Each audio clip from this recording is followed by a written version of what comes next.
ഇന്നലെയൊക്കെ നിങ്ങൾ ആലോചിച്ചു, ഈ അൻവറിനെ അറസ്റ്റ് ചെയ്യുമ്പോൾ നിങ്ങൾ എന്ത് എന്ത് ബുദ്ധിയാണ് നിങ്ങൾക്ക് ഈ പി ശശിയൊക്കെ പറഞ്ഞു തരുന്നത്?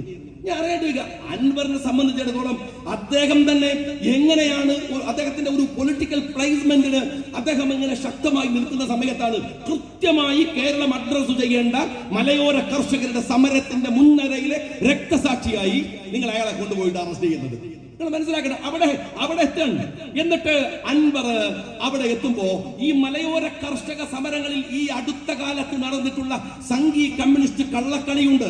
സമരങ്ങളിൽ നിന്ന് പലരും പുറകോട്ട് പോയിട്ടുണ്ട്. എന്നാൽ അവിടെ അൻവർ കൃത്യമായി അവിടെ പ്ലേസ് ചെയ്യപ്പെടുകയാണ്, അവിടെ വരികയാണ്. അൻവർ പറഞ്ഞത് നിങ്ങളറിയാം, ഈ ചോലനായിക്ക സമുദായം എന്ന് പറയുന്നത് ഇന്ത്യയിലെ തന്നെ അതീവ ന്യൂനപക്ഷമാണ്, പാവങ്ങളാണ്. ആ മനുഷ്യർ കാട്ടിനുള്ളിൽ താമസിക്കുന്ന പാവങ്ങൾ, അവർക്ക് അവിടെ അവരുടെ താവളം കാടാണ്. അറിയോ നിങ്ങൾക്ക്? ഇപ്പൊ എന്താ സ്ഥിതി? കാട്ടിൽ പോയാൽ ആന ചവിട്ടിക്കൊണ്ടു, നാട്ടിൽ വന്നാൽ CPM വെട്ടിക്കൊണ്ടു. ഇതെന്തൊരു നാടാടോ, എന്തൊരു കഷ്ടമാണ്. മനുഷ്യരുടെ ഈ അവസ്ഥയെ കുറിച്ച് നിങ്ങൾ എന്താ മനസ്സിലാക്കാത്തത്? എന്താണ് മനസ്സിലാക്കാത്തത്?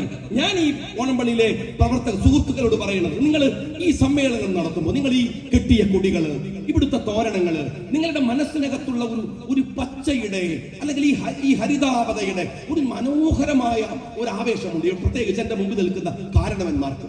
ഞാൻ ചെറുപ്പക്കാരോട് പറയട്ടെ, മുസ്ലിം ലീഗ് വളരെ കൃത്യമായ ഒരു രാഷ്ട്രീയ സമീപനം എടുത്ത് 948 മുതൽ എങ്ങനെയാണ് ഒരു ജനതയെ പരിവർത്തിപ്പിച്ചെടുക്കേണ്ടത്, ഇതാ ഈ പ്രസംഗിക്കുന്നതിന്റെ പരിസരത്ത് നിന്നാണ്, കൊടുങ്ങല്ലൂരിൽ നിന്നല്ല. സിദി സാഹിബിന്റെ തറവാട് ഇതിന്റെ പരിസരത്താണ്. ഒരു മനുഷ്യൻ തലശ്ശേരിയിലേക്ക് വണ്ടി കയറി മലബാറിൽ വരുന്നത് എന്തിനെന്നാൽ നിങ്ങളെ പോലെയല്ലായിരുന്നു മലബാറിലെ മുസ്ലിം പരിതോവസ്ഥ.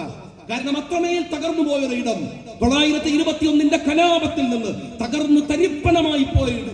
അവരെ ഉയർത്തിക്കൊണ്ടുവരേണ്ടതുണ്ട്, അവർക്ക് അറിവ് കൊടുക്കേണ്ടതുണ്ട്, അവർക്ക് വിദ്യാഭ്യാസം നൽകണം, എഴുന്നേറ്റ് നിൽക്കാൻ പ്രാപ്തമാക്കണം. ഇപ്പോഴും രാജ്യത്തിന്റെ മുഖ്യധാരയിൽ വന്നു നിൽക്കാൻ മടിക്കുന്നവരെ രാജ്യത്തോട് ചേർത്ത് നിർത്തണം. ആ പ്രയത്നമാണ് അന്ന് മുസ്ലിം ലീഗ് ഏറ്റെടുക്കുന്നത്, ആ ഉത്തരവാദിത്തമാണ് നിർവഹിക്കുന്നത്. അതിന്റെ ഭാഗമായിട്ടാണ് അവിടെ ഫാറൂഖ് കോളേജ് വരുന്നത്, വിദ്യാഭ്യാസ സ്ഥാപനങ്ങൾ വരുന്നത്, ഒരുപാട് സ്ഥാപനങ്ങൾ വന്ന് ഒരു ജനതയെ പരിവർത്തിപ്പിച്ച് വളർത്തിയെടുക്കുന്നത്. അത് മലബാറിന്റെ രാഷ്ട്രീയത്തിനകത്തിരുന്ന് ചിന്തിച്ചാൽ മാത്രമേ ഒരുപക്ഷെ നിങ്ങൾക്ക് മനസ്സിലാവുകയുള്ളൂ എന്ന് നിങ്ങൾ ചിന്തിക്കേണ്ടതുണ്ട്. അവിടെ അങ്ങനെ വളർന്നു വന്ന ഒരു രാഷ്ട്രീയം വലിയ പങ്കല്ല, ചെറുതായിരിക്കാം.